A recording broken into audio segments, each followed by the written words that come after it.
Hello everyone and welcome back to Nocturnal Narrative Studio. I know many of you use these videos to fall asleep, so before you drift off, I'd love it if you could leave a comment letting me know which country you're listening from. Without further ado, let's begin the story.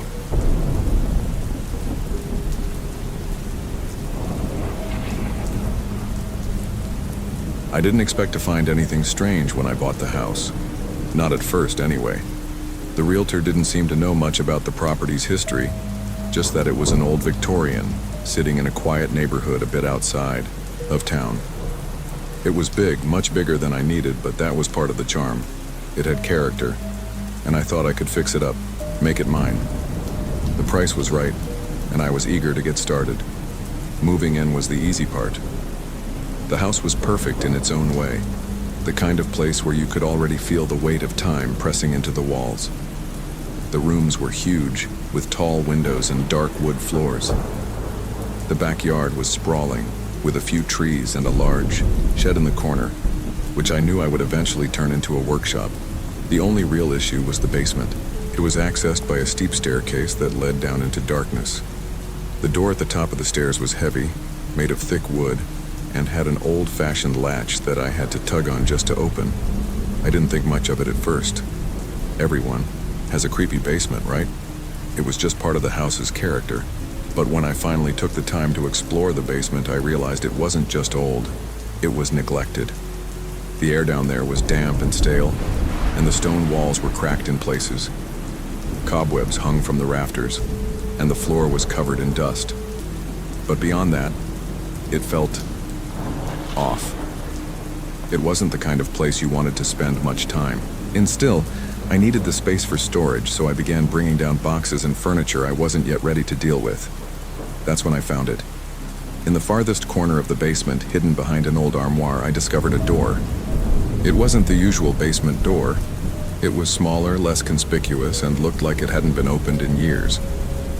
It was made of a thick, iron-bound wood, and had a strange, rusted latch that seemed almost out of place for the rest of the basement. I tried to open it, but the latch wouldn't budge. It was almost as if the door didn't want to be opened. But I was curious, so I kept at it. After a few days of trying, I managed to get the door open just enough to squeeze through. I don't know why I felt compelled to do it. Maybe it was the mystery of it all, the thought that I had discovered something hidden away in the house's depths. On the other side was what I can only describe as a sub-basement, a hidden level I hadn't known existed. The air was even colder here and the ground was uneven, like it hadn't been touched in decades. The room was small, cramped, and smelled of mildew. The walls were stone, rough-hewn and crumbling in places. There was no light down there, no windows, no way for the air to circulate. I'm not sure why, but the place felt wrong. I was about to turn around and leave when I noticed something on the ground. Strange markings. They looked like they had been carved into the stone, deep lines that formed symbols I didn't recognize. At first, I thought it was just the work of someone who had lived here before, maybe kids messing around or some previous owner with strange tastes. But then I saw something else.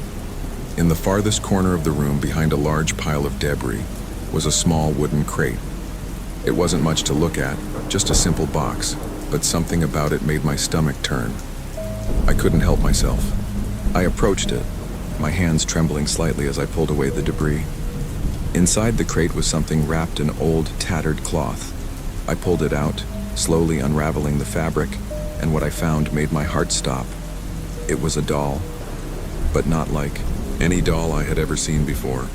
It was small, unnervingly lifelike, with porcelain skin that was chipped and cracked in places. The eyes were glassy, empty, and yet they seemed to stare back at me, unblinking. The doll had long, tangled hair that looked almost real, and its clothes were old-fashioned, faded with age. There was something about it that felt wrong. I quickly stuffed the doll back into the crate and slammed the lid shut. A strange sense of dread settled over me, and I knew I needed to leave that room, leave the basement immediately.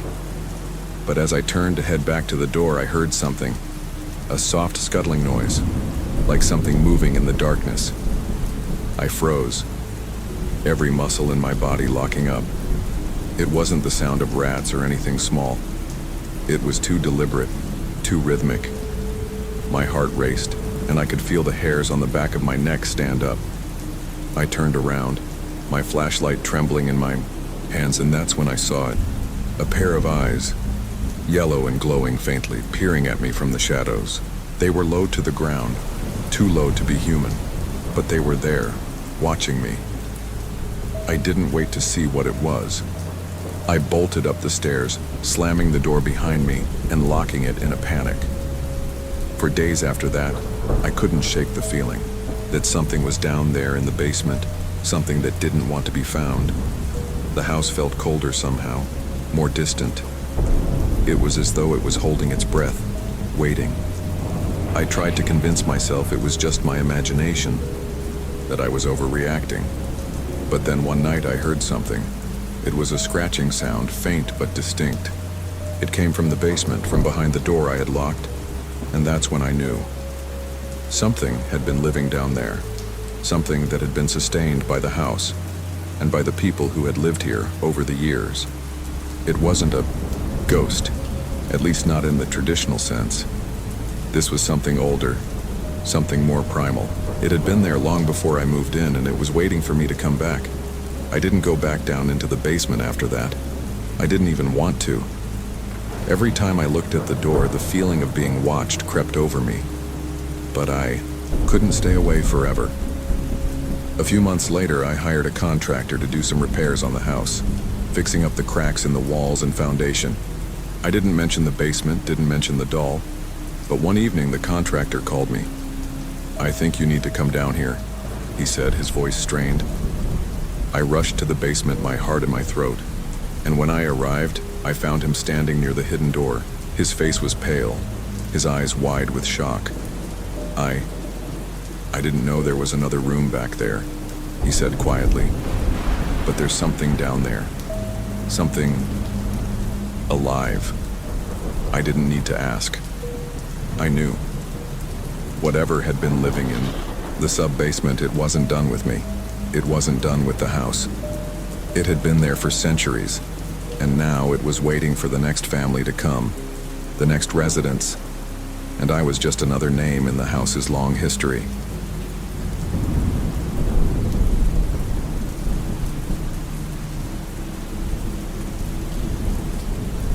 The house was old, older than I ever imagined, and the price was just too good to pass up. I'd been looking for something with character, a fixer-upper that wouldn't break the bank. When I saw the listing for the Victorian on the edge of town, I knew it was the one. The realtor had warned me about the condition, about the history of the place. Apparently it had been on the market for years. But none of that mattered. I was sold from the moment I saw it. I remember walking through the front door for the first time, inhaling the scent of aged wood and dust. The floors creaked under my feet.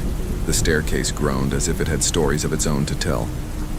Every room was an invitation to imagine life from a different time. I could already see myself living there, restoring it to its former glory. It felt like home. But the first few weeks were spent in solitude. The house needed work, and I was the one to do it. It was a slow process, peeling wallpaper, replacing old fixtures, and sealing cracks in the foundation. The previous owners had left in a hurry, and the house had been empty for years. I had a few friends help me with the heavy lifting, but most of the work I did alone. I enjoyed the quiet, the feeling of getting to know every inch of the house. The only thing that ever bothered me was the attic. It wasn't much of an attic, more of a crawl space. The stairs leading up were steep and narrow, the ceiling low. Dust hung in the air, thick and choking. The old wooden beams above seemed ready to collapse at any moment. But there was something about the place that intrigued me. It was the kind of space that begged to be explored. And so, one afternoon when I found myself with a bit of free time, I decided to check it out. I brought a flashlight with me, the beam cutting through the shadows as I slowly climbed the stairs. The attic was cramped, full of boxes and old furniture covered in yellowing sheets. The floor was littered with forgotten objects, things that looked as though they hadn't been touched in decades. As I moved through the room, brushing aside cobwebs and dust, I came across something strange. A large leather-bound ledger. It sat there, wedged between two old crates, its cover worn and cracked with age. The spine was stiff, as though it hadn't been opened in years. Curiosity tugged at me and I pulled it from the pile. The book was heavy, the pages thick with yellowing edges. I opened it carefully, wondering what kind of history I had stumbled upon. I expected it to be full of old records or perhaps some forgotten family genealogy. What I didn't expect was what I found. The pages were meticulously organized with rows and rows of names, dates, and descriptions. The first few pages seemed normal enough, just a list of names and dates associated with the house. The names of the first owners, followed by subsequent families who had lived here over the years. But as I flipped through the pages, something started to feel off. The entries weren't just names. Each one was accompanied by a detailed account of the individual's life, as though someone had been keeping track of everything that had happened to them while they lived in this house. But here's the thing. Not all of the entries were for people who had ever actually lived here. Some of the names were of people who had never even made it to the house. People who were supposed to move in, but for some reason or another they never did. And then there were the others, the ones who had never been born. Their names were listed with the dates of their expected arrival, but there was no record of them ever stepping foot in this place. I didn't know what to make of it. Maybe it was some kind of old census or family record, but it felt strange. It was as though this ledger was recording something far more personal, far more unsettling. I kept flipping through the pages, and as I did, I began to notice patterns. The entries for the people who had never arrived were always marked with a cross, a red line through their name, as if they had been erased from the house's history. But even stranger, there were some names that were written in a different ink, darker and almost urgent. I kept reading. One name caught my eye. Sarah Albright. She was listed as a potential resident in the 1920s, but she never moved in. I skimmed the rest of the details. She was a young woman, eager to start a family. Her name was crossed out, but beneath it, in that same dark ink, was a new name, Alma Kensington. The two names were connected like a before and after, and I couldn't help but wonder why. The more I read, the more I felt a creeping unease settle over me. There was something about this ledger that didn't make sense. It wasn't just a record of past tenants. It was a record of people who were meant to live here but didn't or couldn't. I stayed in the attic for hours, going through the pages one by one. The more I looked, the more it felt like the house was trying to tell me something that I wasn't ready to understand. It was as though the house itself had been keeping track of every person who had ever come into contact with it, even those who had never actually set foot inside. When I finally closed the ledger, I felt a chill run down my spine. I couldn't shake the feeling that I was being watched.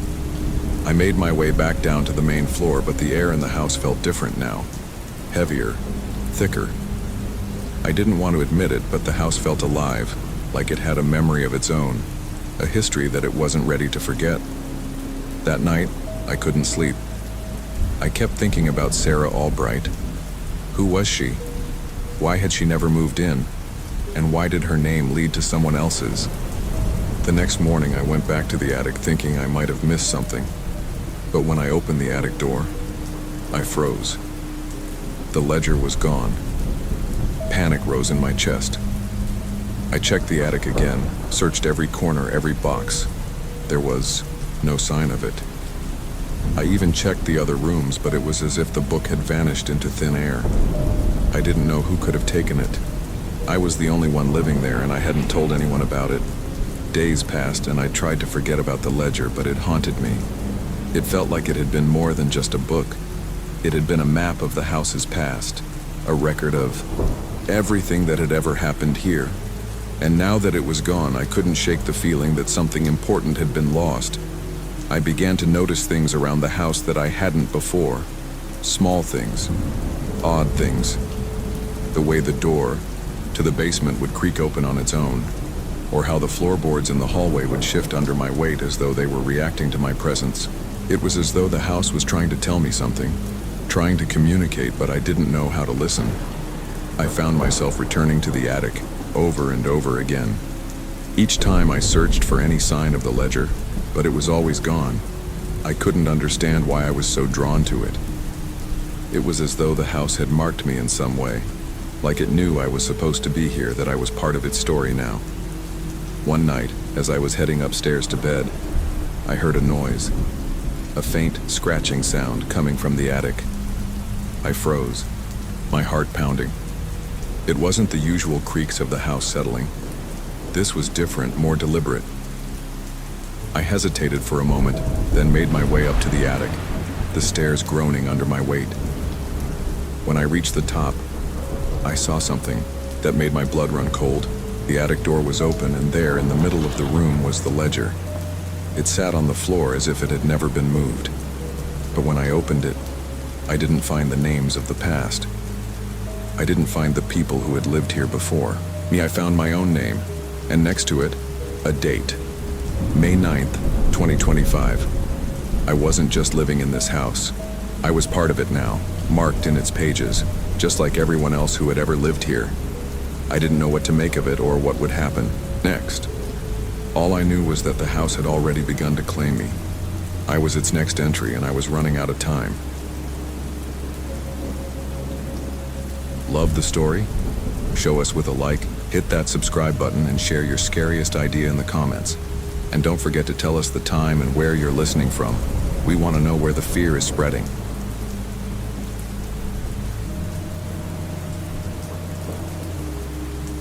When we first moved into the house, it felt like a dream. Everything was new. Freshly painted walls, squeaky clean floors, the smell of new carpet and wood. We were thrilled to start our life in the quiet neighborhood. The house was big, but not overwhelmingly so.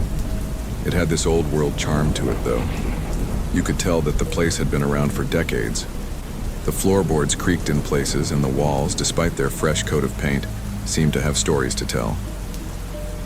We didn't think much of the oddities at first.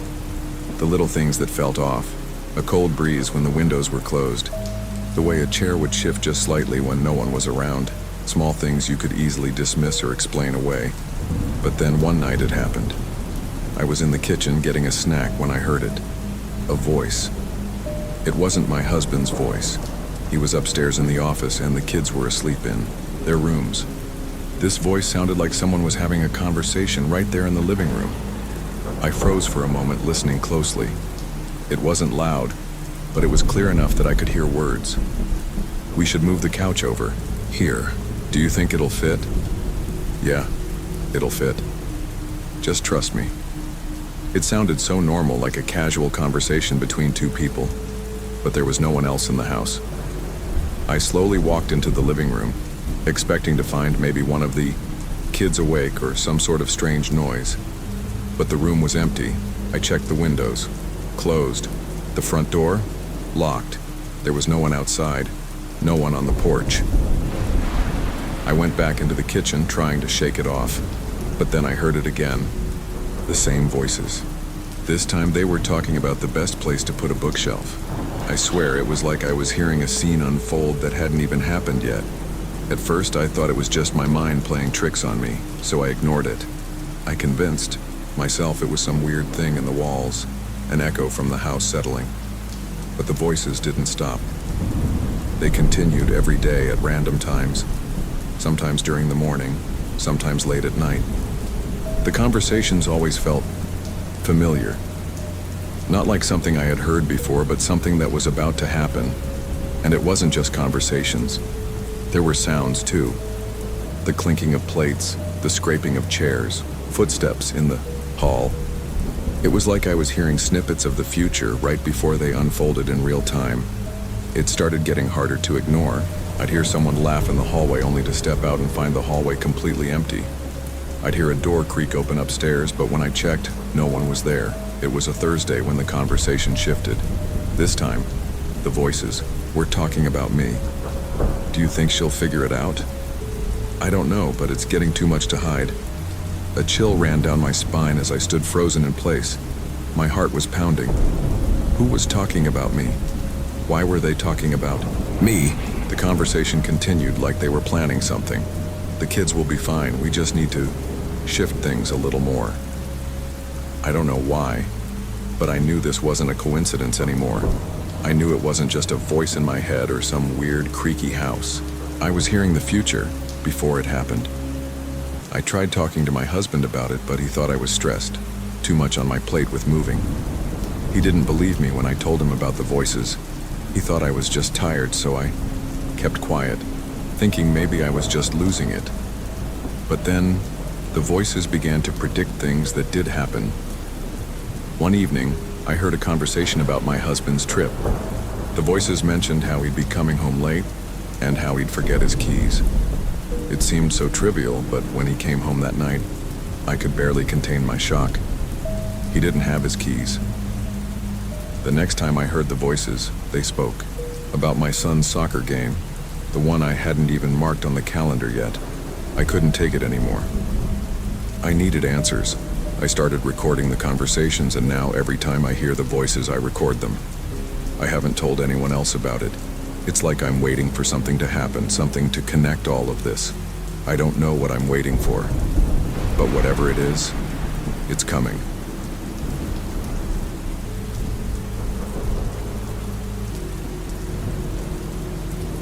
I always thought I would grow old in the house I had built with my late husband, Thomas.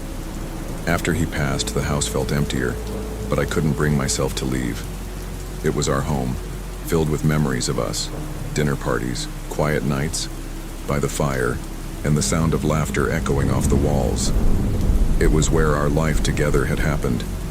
But after Thomas died, things changed. At first, it was small things, a faint noise, like the clink of silverware would drift up from the dining room when I was alone. I'd chalk it up to the house settling, or perhaps I'd just gotten used to the old sounds of it. But over time, the noises grew harder to ignore. One evening, I came downstairs to find the dining table set. It was unusual. I always kept it clear except when we had guests. But there it was, a full set of dishes, plates, glasses, napkins, laid out neatly, as if someone was expecting a dinner party. I assumed my daughter had been over, setting the table for some reason, but when I called her, there was no answer. The house was silent. I was about to clear the table when I noticed something else. The food. It wasn't just the table being set, it was the food. Full plates of roast chicken, mashed potatoes, vegetables, and the smell. It was warm and rich, like it had just come out of the oven. I froze. There was no way I had made dinner and no one else had been there. I called my daughter again, this time more urgently, but she wasn't coming. I stood in the doorway for a long time, staring at the plates.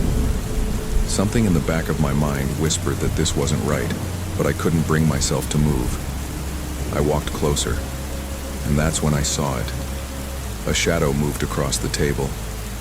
It wasn't a trick of the light, not some reflection. It was a figure, a dark, shifting outline that hovered just above the table. It was as though the shadow was moving with purpose, almost like it was a guest at the table. I blinked, and the shadow was gone.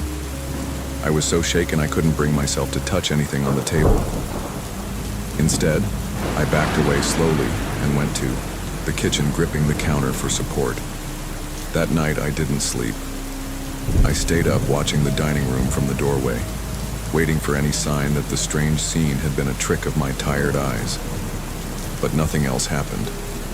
The house was still and quiet. The next morning, I came downstairs to find the table had been cleared. The food was gone, and the table looked just as it should, neatly set for one. It wasn't until a week later that things took another strange turn. I was sitting in the living room when I heard the sounds again, the clinking of silverware, soft, laughter. At first I thought I was imagining it, but it was unmistakable.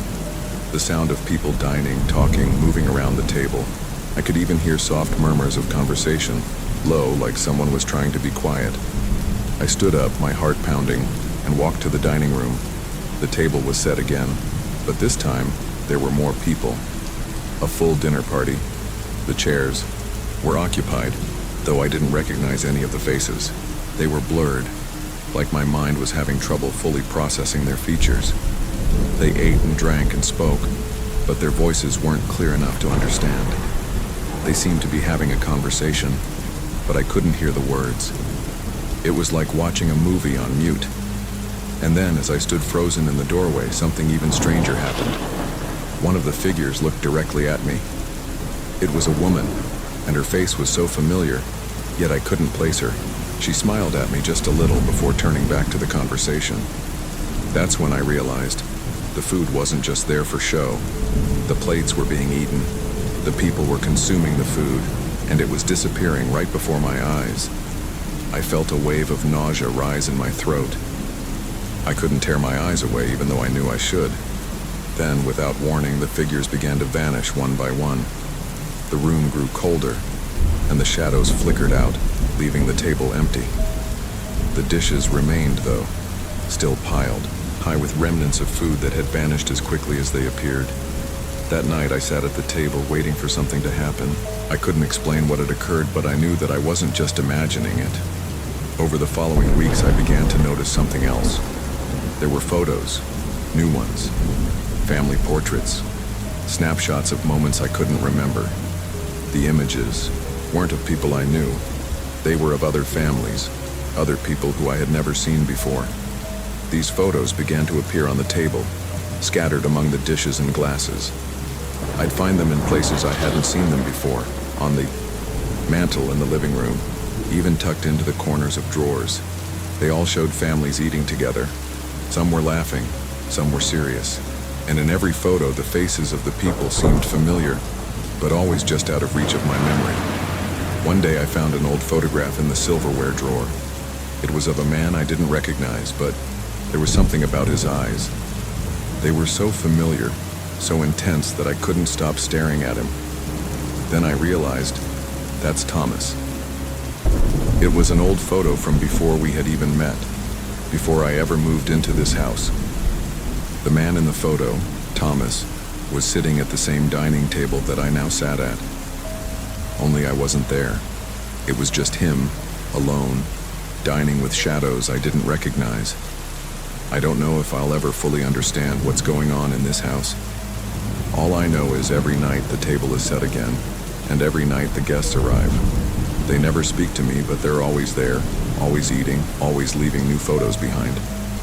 I've tried to leave, tried to move away, but I can't. It's like this place has a hold on me, and every night I sit down for dinner with them. Just me, the shadows, and the unfamiliar faces smiling back at me.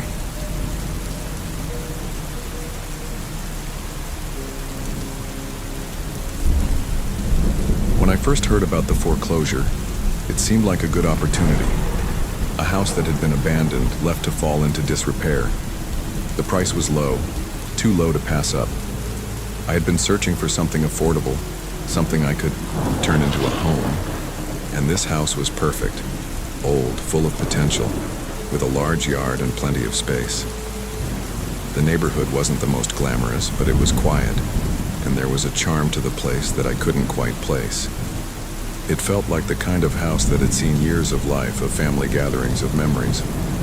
I wasn't put off by the condition. It needed work, sure, but I was ready for that challenge.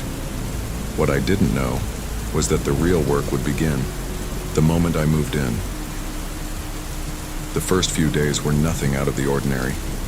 I spent my time clearing out old furniture, fixing what I could, and trying to make the place feel livable. There was a strange energy in the house, though. Something that felt like it was watching me, waiting. But I told myself it was just the silence, the kind of silence you get when a place has been empty for so long.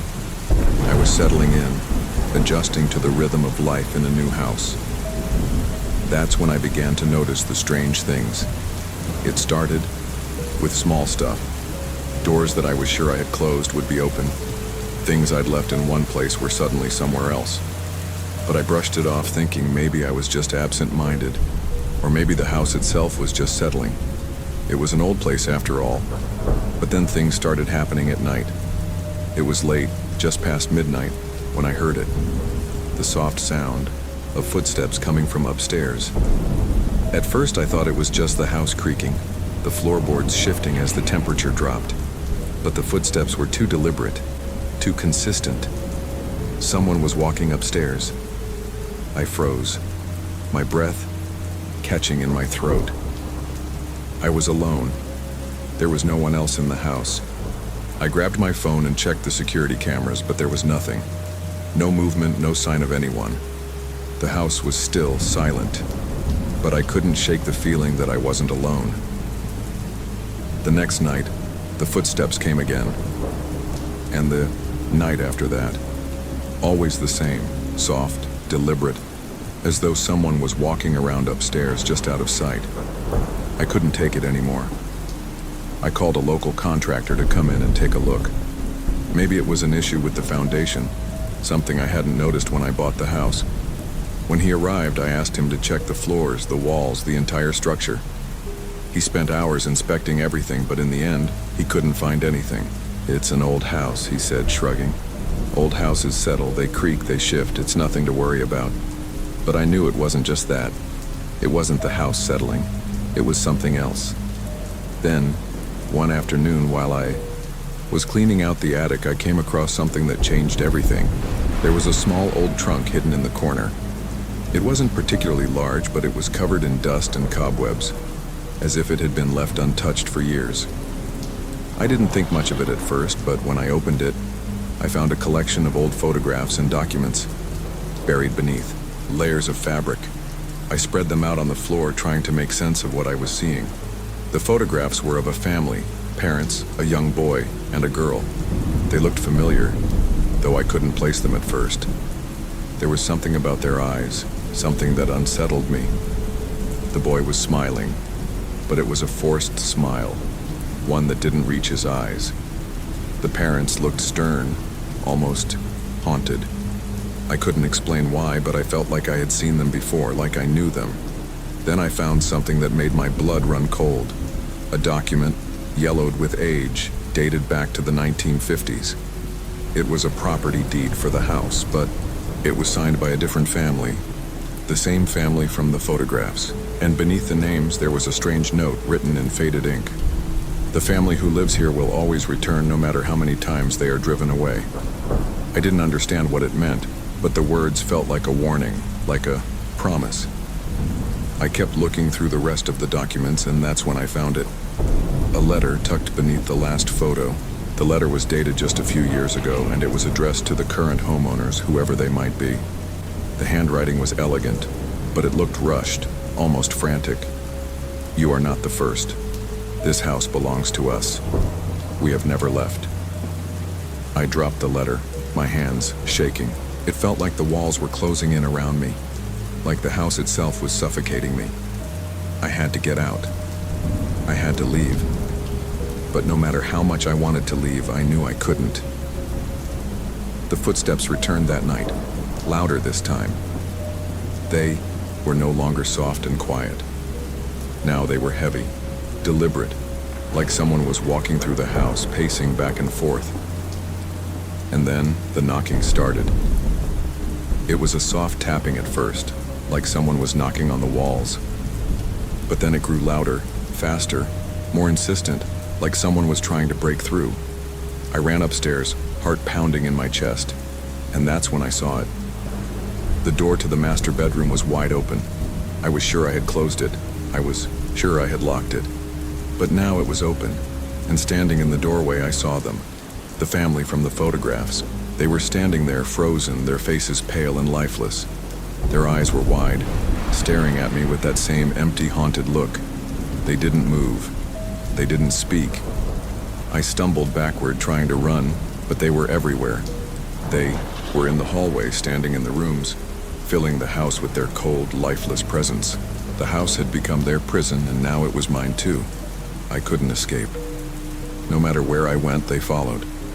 No matter how many times I ran, they were there, waiting for me. The next morning, I was gone. I left everything behind, my furniture, my belongings, my life. I couldn't stay. The house had claimed me, just as it had claimed the others before me. As I drove away, I glanced in the rearview mirror and saw the house one last time. But something was different. The windows were dark, empty, and standing in the doorway, staring out at me were the figures from the photographs. The family never left, and neither will I. Love the story? Show us with a like, hit that subscribe button, and share your scariest idea in the comments. And don't forget to tell us the time and where you're listening from. We want to know where the fear is spreading.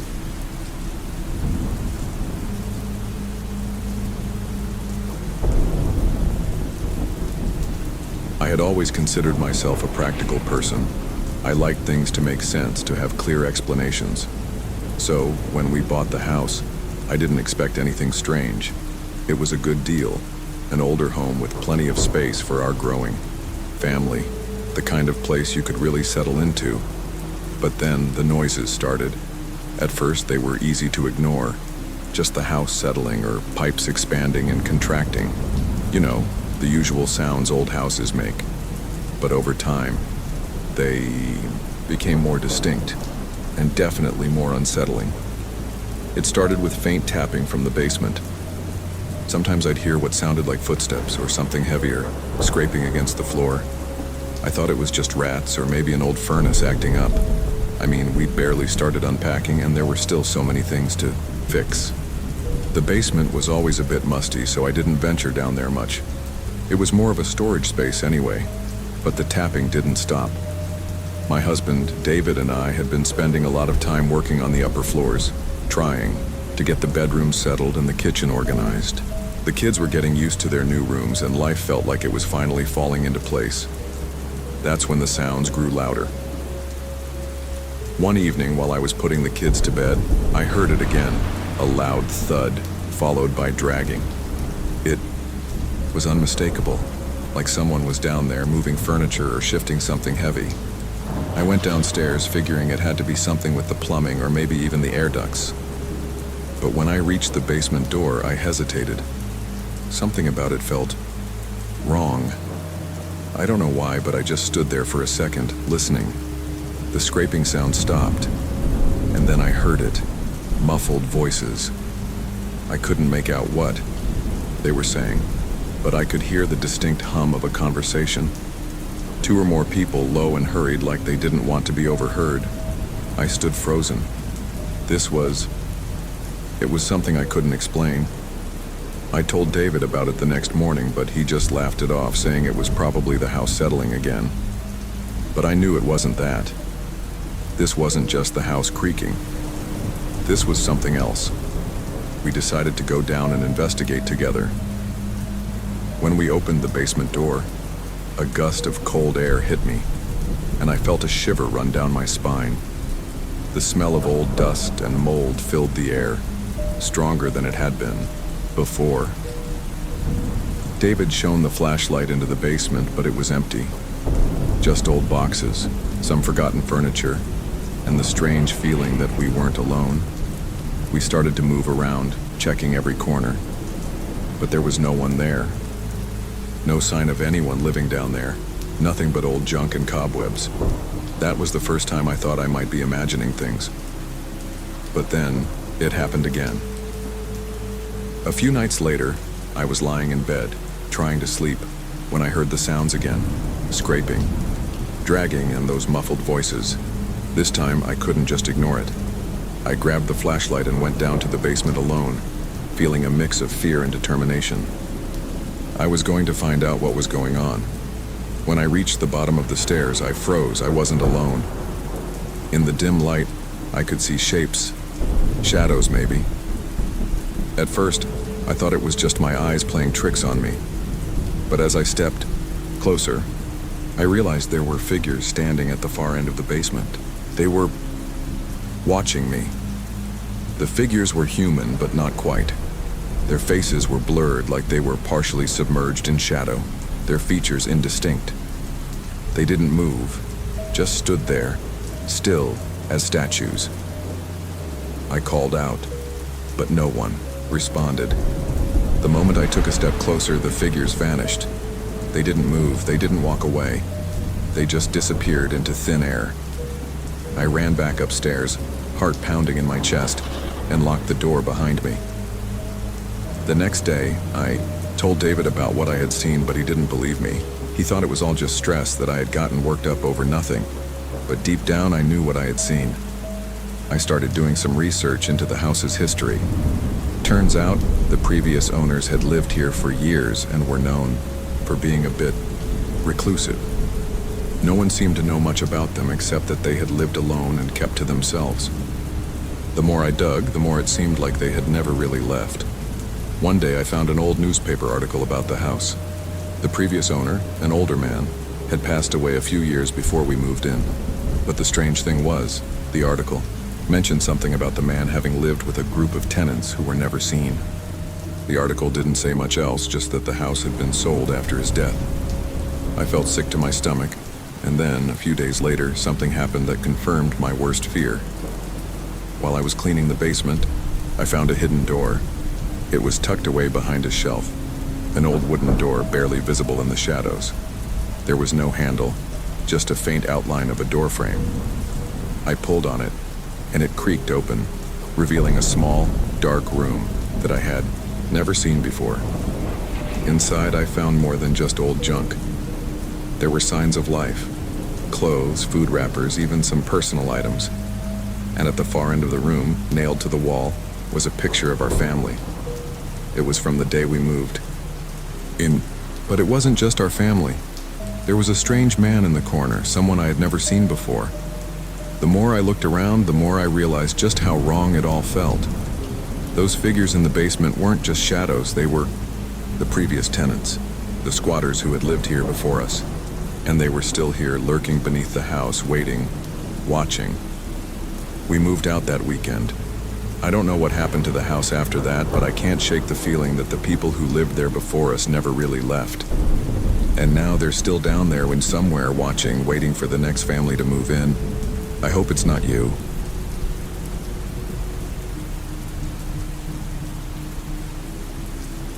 I didn't expect to find anything strange when I took the job as a building superintendent. It was a small, outdated apartment complex. Nothing special, really.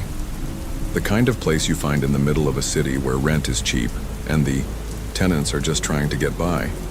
But after losing my previous job, I needed something stable. The rent was included in the deal, and the owner seemed nice enough. So I took the position without thinking much about it.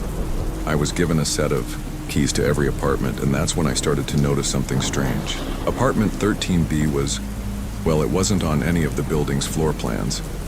At first I thought I was just mistaken.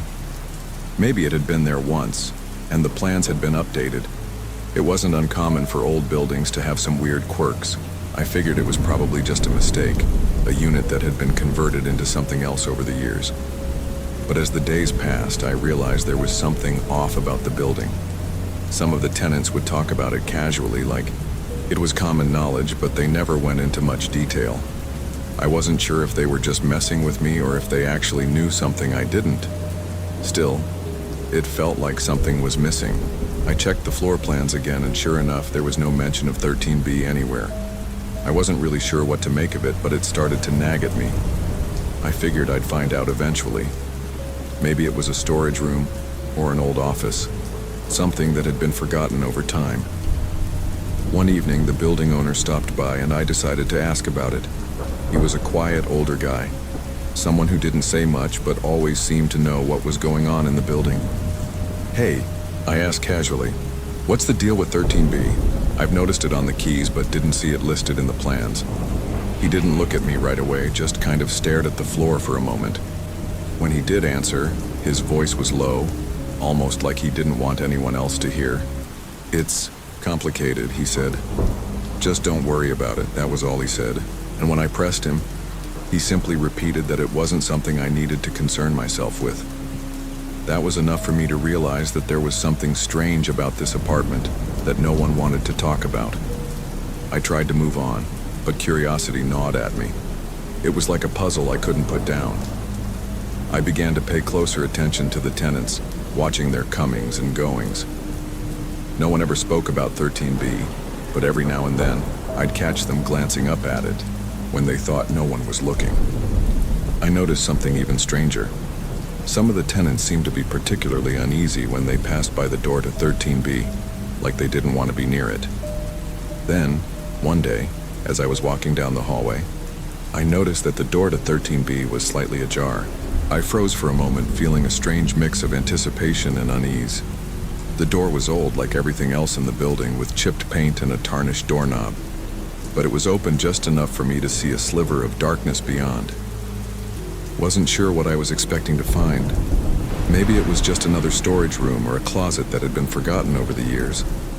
But when I pushed the door open just a little wider, I felt my heart stop. The apartment was perfect. Too perfect.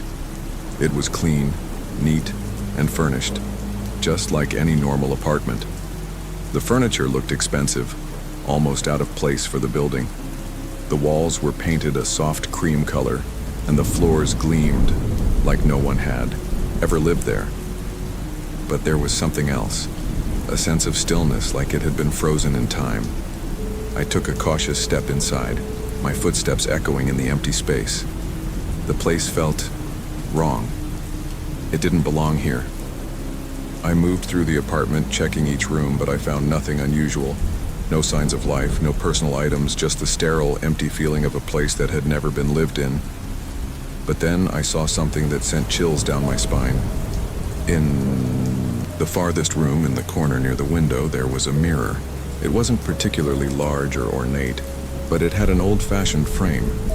I could see my reflection in it, but something was wrong. It wasn't just the way I looked. It was the way the reflection moved. It wasn't me. It wasn't my face. The person in the mirror looked like me, but their eyes were hollow and they weren't smiling. They were staring back at me, and when I blinked, they blinked too. But their face didn't change. It stayed locked in that empty, emotionless stare. I backed away from the mirror, my pulse racing. What the hell was going on here? I tried to turn and leave, but the door to the apartment had slammed shut behind me. I was trapped. I rushed over to the door, pounding on it, trying to get out, but the lock wouldn't budge. I heard something from the other side of the apartment, footsteps moving toward me, but when I turned, no one was there. It was then that I saw the figures. They were standing by the windows, staring out at the street. At first, I thought they were just shadows, but as I got closer, I realized they weren't shadows at all. They were people. People who looked exactly like the tenants who lived in the building. The faces were eerily familiar, but there was something wrong about them. They were too still, too perfect, and they didn't move. I reached for my phone, desperate to call for help, but when I looked down, I saw that the screen was cracked. It was as though it had been dropped and shattered in an instant. That's when I heard a voice. A whisper, barely audible at first, but growing louder. Don't. Leave. I spun around, but no one was there. And then it hit me. The people in the apartment weren't just mimicking the tenants. They were the tenants. Or at least they had been. They had died, maybe years ago. But somehow, they had been trapped here. Trapped in this apartment, stuck repeating the same thing over and over, as if they were stuck in a loop. They weren't real anymore, not in the way we understand it. I rushed for the door again, this time with everything I had, and it finally gave way. I stumbled out of the apartment, gasping for breath, and slammed the door shut behind me. My heart was pounding, and my hands were shaking. But when I turned to look back, I saw something that made my blood run cold. The number on the door was gone. It wasn't just the door itself. It was the number. 13B had vanished, like it had never existed at all. I never spoke about what I saw in that apartment. I couldn't. Who would believe me? But from that day on, I knew one thing for sure. Something was wrong with apartment 13B. And it wasn't just the tenants. It was the building itself. I kept my head down, did my job, and tried to stay out of its way. But every now and then, when I walked by that hallway, I could feel it. The presence, the whisper, the eyes staring at me from the empty apartment that didn't belong. The people who lived there, or rather, who had lived there, weren't dead. Not really. They were just waiting for someone to take their place, and eventually I realized I had already started to take theirs.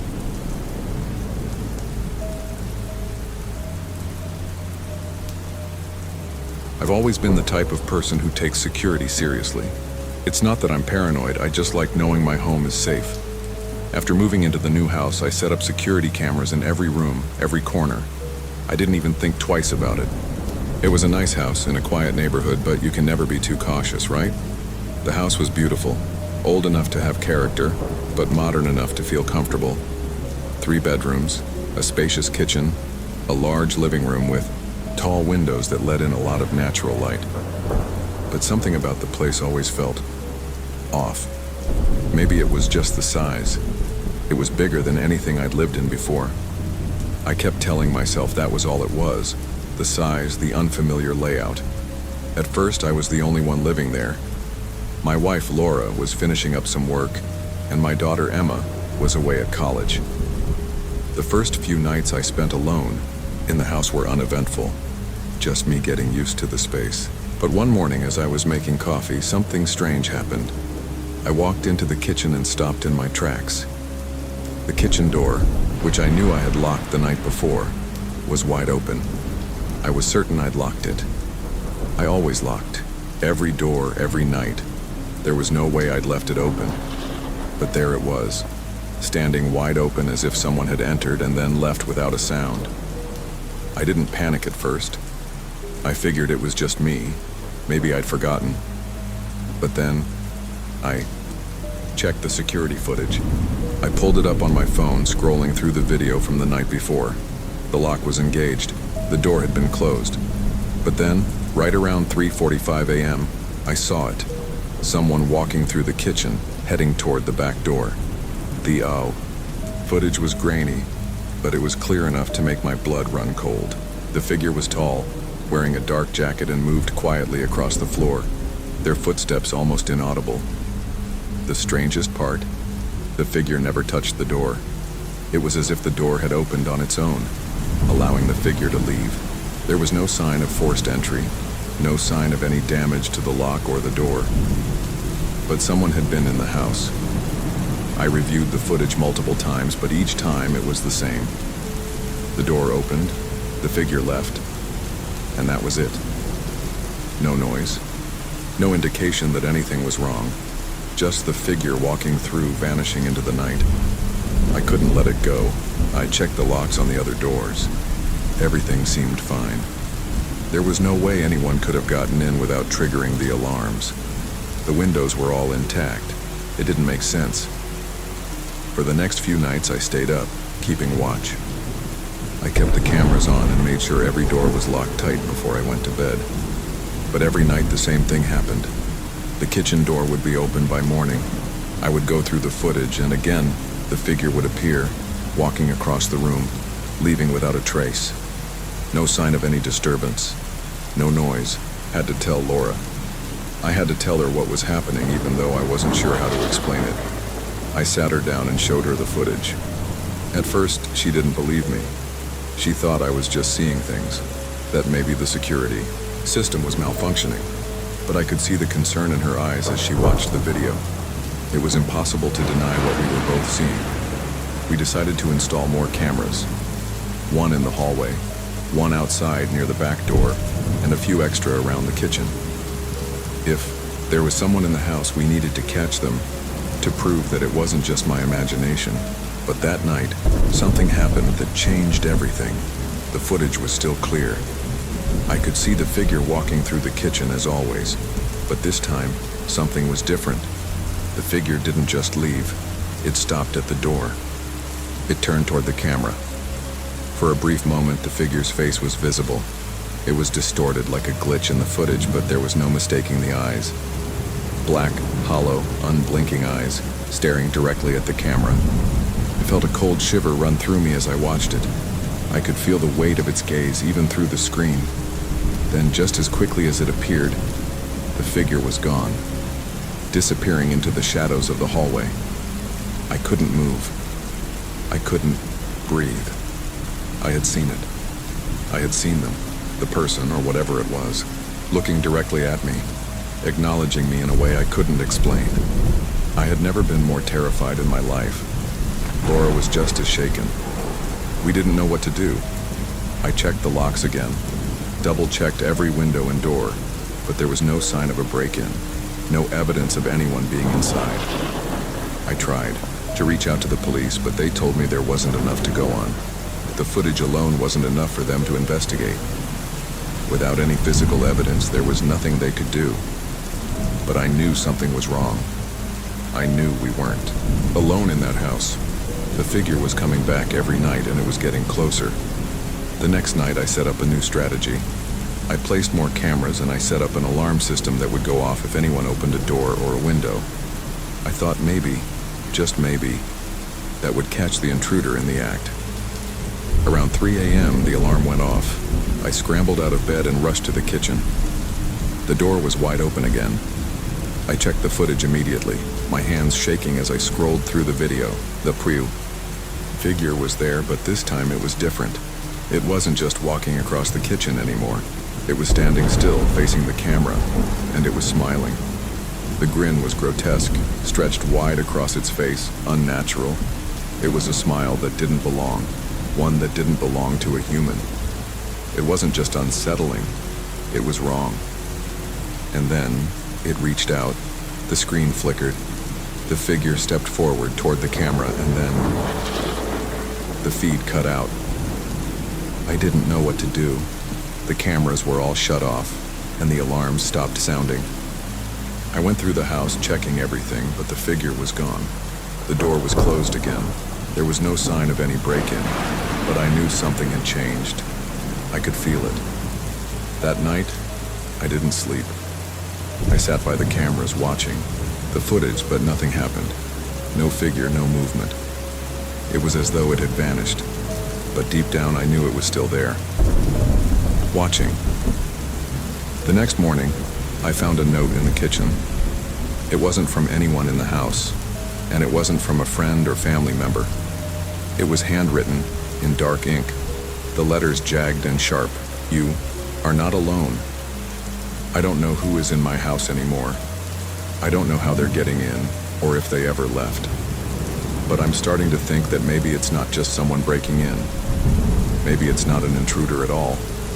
Maybe it's something that's been in the house all along, and now it's waiting for me to unlock the next door. When we moved into the suburban neighborhood, everything seemed perfect.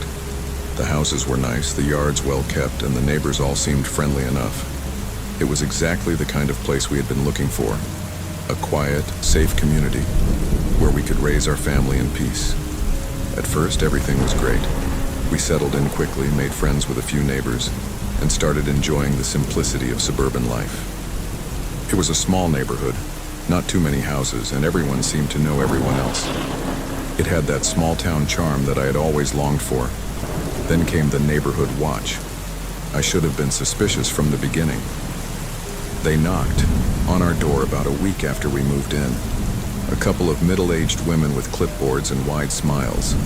They introduced themselves as the leaders of the local neighborhood watch group and handed us a pamphlet outlining their mission. "We're just here to make sure everyone feels safe," one of them said, her smile almost too wide. "You know, we like to keep an eye on things around here. Make sure everyone is doing their part." It all seemed harmless at first. I mean, who doesn't want a safe neighborhood, right? They gave us their contact information and mentioned a welcome meeting the following week where we could learn more about their activities. They were just being friendly, I thought. But the first meeting was strange. It was held at one of the neighbors' homes, a small get-together with refreshments. When we arrived, the mood was already off.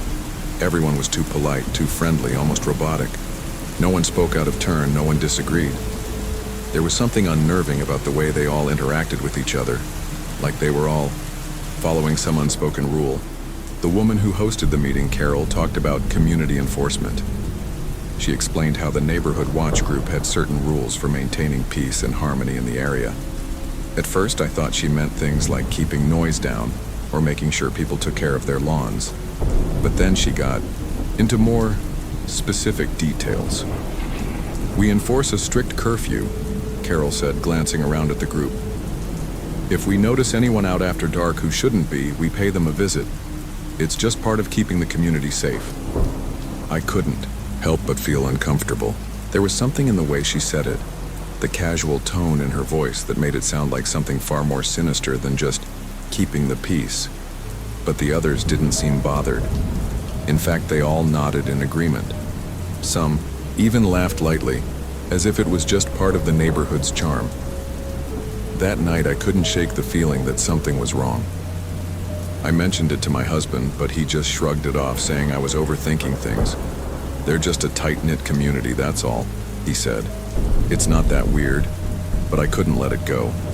Over the next few weeks, I began to notice things. Small things at first.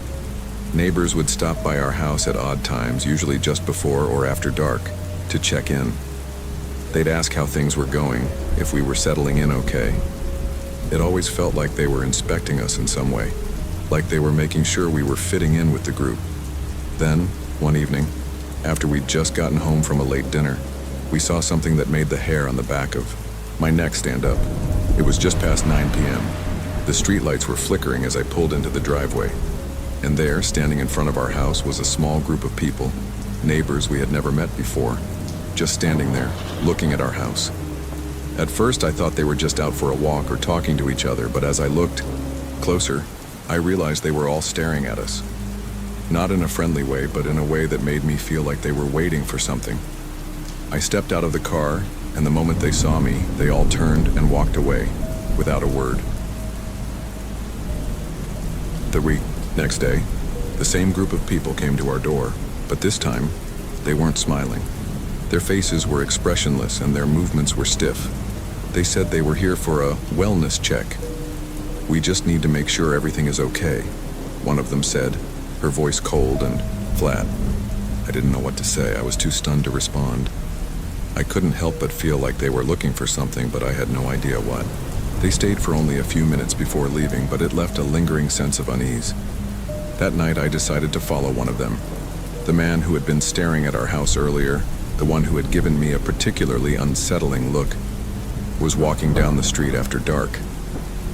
I waited until he was out of sight and then quietly followed him, staying far enough behind not to be seen.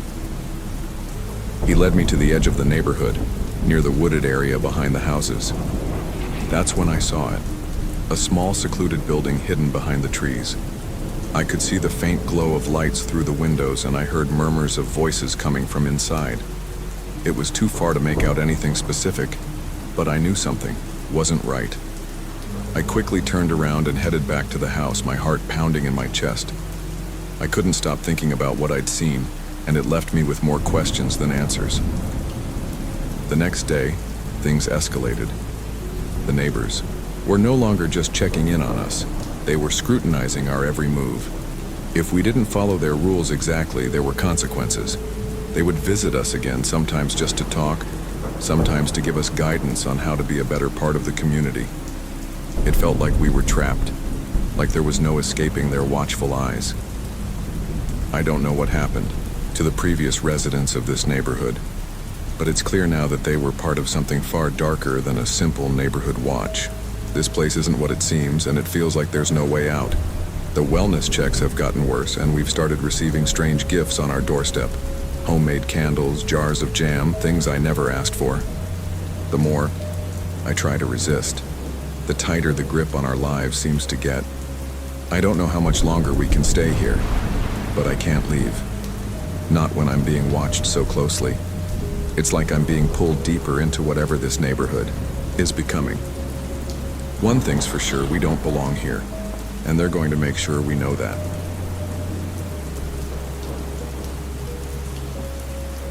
It seemed like a dream at first, running a bed and breakfast in the countryside. The idea of it had always appealed to my husband and me. We were tired of city life, tired of the constant rush and noise. The peaceful, quiet world of a small town with fresh air and rolling hills felt like the perfect escape. We found a charming old house on the edge of town, a place with character. It was a fixer-upper, sure, but it had potential, and the price was right. We could transform it into something special, a place for weary travelers to rest, a cozy haven for anyone looking to escape the daily grind. At first, everything went smoothly. We spent months cleaning, painting, and fixing things up. The house was filled with fresh linens, warm colors, and vintage decor. We made sure every room felt welcoming, every detail perfect. Slowly but surely, the place started to feel like home, and then the guests started coming. They arrived at all hours, some staying just one night, others for a few days. It was busy at first, but manageable, and we were making good money, which was the whole point, right? But as time went on, I began to notice something strange. The guests, they never really left. I don't mean that in the way you're thinking. I'm not talking about long stays or extensions of their reservations. No, this was different. It wasn't until a few weeks after our first set of guests had left that I began to realize it. They were still there. I noticed it when I went into one of the rooms to prepare it for new guests. I found a drawer slightly open, just enough to catch my attention. Inside, there were personal items, things left behind by the previous guests. A pair of reading glasses, a worn notebook, a faded photograph. I figured they'd just forgotten to pack them, so I set the items aside for when they returned. But when I checked the room again later, the items were gone. The room was exactly as I had left it, neat and tidy. It didn't make sense. I went through the entire house, checking each room, each guest book. The items were gone, but there was no sign that they'd been taken by anyone. I searched the house for any trace of the people who'd stayed there, but it was as if they'd never been there at all. At least, that's what I told myself. But it didn't end there. A few nights later, we had new guests, a couple in their late 40s, quiet and reserved. They checked in, unpacked their things, and settled in without much conversation. By morning, they were gone as expected. But again, something was wrong. I went into their room to clean up, and I found something strange. Their bed wasn't made, the way it had been when they arrived. It looked like it had been slept in, disturbances in the covers, a dent in the pillow. But when I checked the guest book, there was no sign of them ever leaving. No checkout time, no goodbye, nothing. It wasn't the first time this had happened, but it was the first time it felt unsettling. I asked my husband about it later that day. He laughed it off, said I was probably just getting too wrapped up in the work. But I couldn't shake the feeling that something was wrong, something I wasn't seeing. It felt like the house itself was holding on to them, keeping them inside, even after they were gone. A few weeks later, I got my answer. I was cleaning the dining room when I heard it. The sound of footsteps from above. I froze. No one had checked in for the night. I was certain of it. But there it was. Slow, deliberate steps across the upstairs hallway. I didn't know what to do. My heart raced as I stood still, listening. I moved toward the staircase and slowly made my way up. Each step creaked under my weight, the air in, the house thick with tension. When I reached the top of the stairs, I saw them.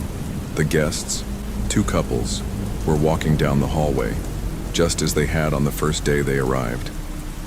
They moved silently without a word, their eyes vacant, their faces pale. They weren't real.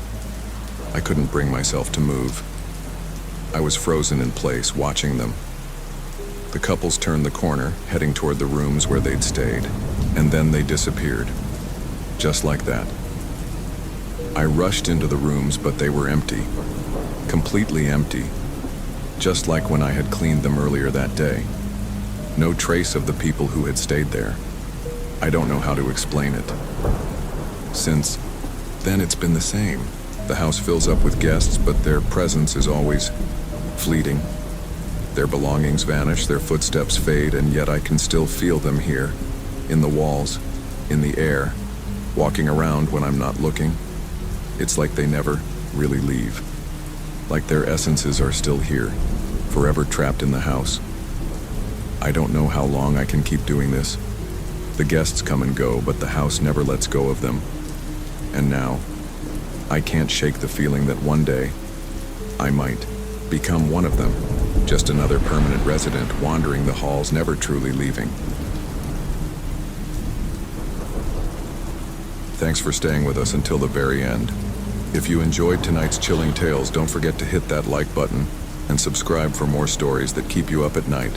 Share your favorite part in the comments. We're always watching, and remember, at Nocturnal Narrative Studio, the night never truly ends.